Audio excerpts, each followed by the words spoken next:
सोनाराढोक येथील शेतात चोरीच्या प्रमाणामध्ये दिवसेंदिवस वाढ होत आहे. कोरोना संक्रमण काळात एकीकडे शेतकरी हवालदिल झाला असून त्याने जीवन कसे जगायचे हे प्रश्न त्याच्यासमोर निर्माण झाला आहे. तर दुसरीकडे शेतात उपयोगी असणाऱ्या त्याच्या शेतातील सामान, मोटार, पंप, पाईप, स्प्रिंकलर याची चोरी होणे म्हणजे दुबळ्यावर दोन आषाढसारखी परिस्थिती निर्माण झाली आहे. अशाच एक प्रकार सोनाराढोक येथील कल्पना नंदनसिंग ठाकूरच्या शेतातून पाण्याची पाईप चोरीला घडला असून जवळपास अंदाजे 10,000 रुपयाची चोरी झाली आहे. या प्रकारची चोरीचे प्रमाण या भागात वाढले असून व्यसनाधीन युवकाचा यात समावेश असून येथील युवा पिढीचं भविष्य खराब होत आहे. याकडे प्रशासनाने गंभीरपणे लक्ष द्यावे अशी मागणी नंदनसिंह ठाकूर यांनी केली आहे.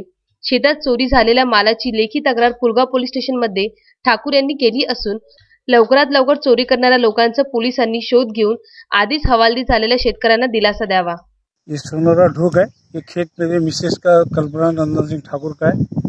ये खेत के अंदर में जब से कोरोना महामारी आई है तब से गांव के युवा वर्ग के दारू, जुआ, सट्टा इसके अंदर व्याप्त है और तभी से यहाँ पर चोरी की वारदातें बहुत बढ़ गई है। हमने यहाँ की तकरार पुलगांव पुलिस स्टेशन में की है, उसकी इंक्वायरी चालू है और लोगों ने ऐसा क्या कहा कि खेती के अंदर चोरी नहीं करना चाहिए, ऐसे ही मेरा युवा वर्ग से अपील है। अश्विन शाह, विदर्भ न्यूज, पुलगाव।